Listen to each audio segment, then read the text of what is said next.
Hello, everyone. Welcome to the Balanced Business Leaders podcast, hosted by yours truly, Claire Jones, owner of Liminal Clarity. We are a business development agency that helps small business leaders grow and scale without burning out. So, this is the next podcast in a series where we will be discussing the various trials and tribulations that led me to creating my 3 pillars of business success, a research-backed framework that represents the foundational systems that contribute to sustainable business growth. If you're interested in learning more, please join us in our free Balanced Business Leaders Facebook group at facebook.com/groups/balancedbusinessleaders. Ready? All right, let's dive in.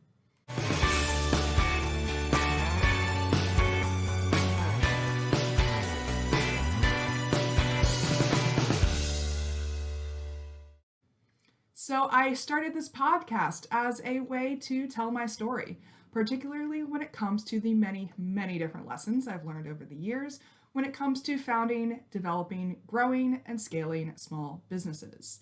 This particular episode is about touch points because you need to know how often you should interact with your potential customers. So why are touch points important? Like we covered in previous episodes, when it comes to marketing strategies, what we're talking about here is intentionally and strategically building your know, like, and trust factor with your audiences. So now that we've figured out which platforms to use for your business and how to optimize your digital presence with your website and Google My Business profile, the question is, now what? How do you consistently and strategically build that know, like, and trust factor with these platforms? By consistently generating multiple touch points with your potential customers and clients. A lot of people think that if they just build a website or open up a brick and mortar, customers will show up. I've definitely fallen into this trap before with my first business that was a general store devoted to local goods. I set up the website, I set up the brick and mortar space, I put my sign out on the sidewalk and waited for the masses to come. But guess what? They didn't. I had the cart, but I didn't have the horse. Sure, I got a few sales from people who just happened to wander upon my store, both online and in person. But it wasn't consistent, and it definitely wasn't enough to keep my business open. It wasn't until I started seeking out other business advisors that they told me about this thing called networking. I was like, what do you mean I have to go talk to people? What do you mean I need social support circles? What are you talking about? I was an only child of divorced parents, living thousands of miles away from home. I had always done things by myself, so I hadn't yet learned that I needed to develop relationships in order to help my business succeed. That's the importance of touch points right there. You need to give people multiple chances so that they can grow to know, like, and trust you. Because at the end of the day, it's not a sales funnel, it's a trust funnel. The most common rule of thumb when it comes to the number of touch points you need in order to engage a customer is around 16 touch points. As a rule of thumb, it's a pretty solid rule of thumb. But I believe, like most generalizations, that it leaves the valuable nuances unexplored. So if you want a little more in-depth and a little more strategy, I invite you to check out Jeb Blunt's book, Fanatical Prospecting. It's a great book if you haven't checked it out already. It has some really juicy information about how to consistently, strategically, and intentionally build relationships with your audiences. He comes from a traditional corporate sales background, so he is most familiar with sales call centers, insurance sales, software sales, stuff like that. But I think his advice is very useful for businesses of all sizes and in all fields. Because what we're really looking at here is how do you build that know, like, and trust factor over time with your audiences. Like I've said before, people are going to buy from people that they know, like, and trust. We're in a day and age now with marketing where it's highly unlikely that you're showing up on the market with a completely new product or new idea. Most of the time, you're going to have both direct and indirect competitors. So why is your customer going to buy from you? Because they know, like, and trust you. And generating touch points is a great way to strategically and intentionally build those relationships. Build that know, like, and trust factor. Jeb Blunt has done a lot of research on this. and he has figured out how many touch points it takes to engage various customers. So, for example, if you are engaging a cold prospect, someone who doesn't know who you are, doesn't know your brand, doesn't know anything about your business, your products, or your services, you need to create 20 to 50 touch points before they will engage with your products or services. And touch points can be anything from commenting on their Facebook posts, to meeting them at a networking event, to sending them an email, to talking to them on the phone. And you need to make a lot of touch points because they need to grow to know, like, and trust you. So if you're consistently interacting with them every other day, for example, it's going to take up to 100 days to engage a cold prospect. That's the power of having a consistent and deliberate touch point strategy. You have to be prepared to have a long build-up cycle in order to engage clients. If you are engaging with a prospect who has a little bit of familiarity with you and your brand, maybe they've seen a couple of your posts here and there, maybe they saw an ad once, then it takes 5 to 20 touch points. And that's when it's buying window dependent, meaning that they may or may not be in the buying window and may or may not be actively looking around for a product or service similar to what you offer. Even if you have a warm inbound lead, this means that people know, like, and trust you enough to come to you and ask about your products and services. It still takes 5 to 12 touch points in order to engage them.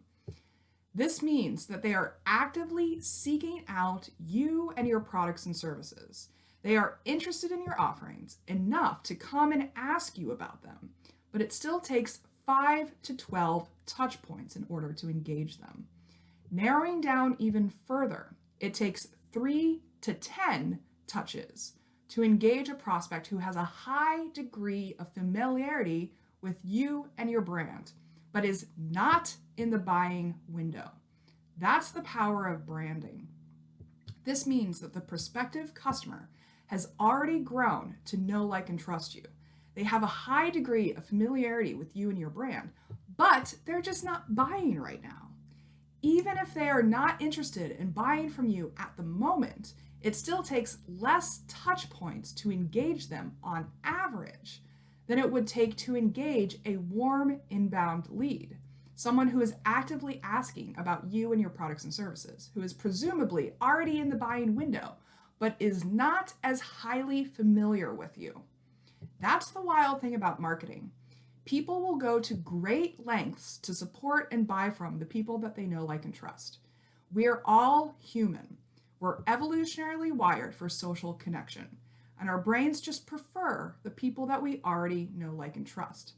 Because once you jump to a potential customer who both has a high degree of familiarity with your brand and is in the buying window, it only takes 1 to 5 touch points to engage them.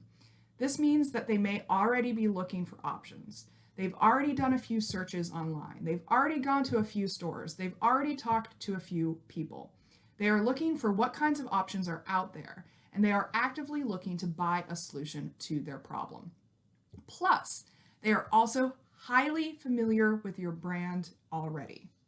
They already know, like, and trust you. Maybe they follow you on Instagram. Maybe they follow you on Facebook. Maybe they're signed up for your newsletter. Maybe you see them often at networking events or at your kids' soccer practice. Whatever the touch points are, they are already know what your business offers, and they are in the buying window, actively looking for solutions similar to what you offer. In this case, it takes 1 to 5 touch points to engage them. So, you really need to keep in mind how many times you need to interact with your audiences in order to build that know, like, and trust factor. Basically, how can you go about this strategically? So it might take a while to build these relationships. You are building trust, you are building credibility, and it's all about how you can create a relationship with them. Because there are so many options out there nowadays for products and services, chances are you're not the only one that offers what you're offering. So why is the potential customer going to choose you? Because they know, like, and trust you. And finally, in order to re-engage an inactive customer, someone who has already bought from you in the past, it takes 1 to 3 touch points. Maybe they bought from you 3 months ago. Maybe they bought from you 5 years ago. It still takes 1 to 3 touch points on average in order to re-engage them. So what do these touch points look like? It can look like email campaigns, newsletters, phone calls. Maybe you want to call them and check in on how they're doing. Maybe you want to send them a follow-up email to ask for a product or service review. Find out how they're liking the product that they bought from you. Maybe find out if they want more. If you are selling a physical product, maybe like a face wash or some type of other disposable personal use product, then you might want to follow up with them after a month to ask if they'd like to reorder, since it's likely that they've used up what they had. And this can easily be done with automated email campaigns sent through your e-commerce store. There are several softwares that will do this for you. You can also comment on their Facebook groups. You can comment on their pages. You can follow them on Instagram, like and comment on their stuff if you have a closer relationship with your customers. Or you can meet them at a networking event. There's a lot of different ways you can create a touch point with those inactive customers and re-engage them. You can even send them follow-up gifts using snail mail. For example, Bed Bath & Beyond is actually great at this. I know you've seen their 20% off coupons that they mail out on a regular basis to past customers. How many times have you created a random trip to Bed Bath & Beyond just because you got those coupons in the mail? That's a perfect example of a touch point for an inactive customer, because this is actually the easiest level of touch point. Typically, if they've already been a customer in the past, you already have their information. You have their phone number, you have their email, their address. So it's really easy to create these touch points with inactive customers. So this is the type of strategy that you can keep in mind when you're approaching your marketing efforts. And it typically takes a while to build those relationships. That's why I think of marketing as more of building relationships with people, building familiarity, because they want to know, like, and trust you before they buy. So next time, we'll be going more in depth into the 4th step of marketing strategies, content creation. I hope to interweave my personal experiences with the business lessons that I've learned along the way so that I can paint a full picture for you guys. And please let me know what you think. I am always open to feedback and love connecting with my audiences. If you want to learn more, I personally invite you to join us in the Balanced Business Leaders VIP group program. And as little as 1 hour per week, you will walk away with a clear action plan to grow and scale your business sustainably. Please visit linktree/liminalclarity for more information. You can find the episode outline, video recording, transcript, and related links below. And until next time, I love you all. Take care, and I hope you have a good day wherever you are.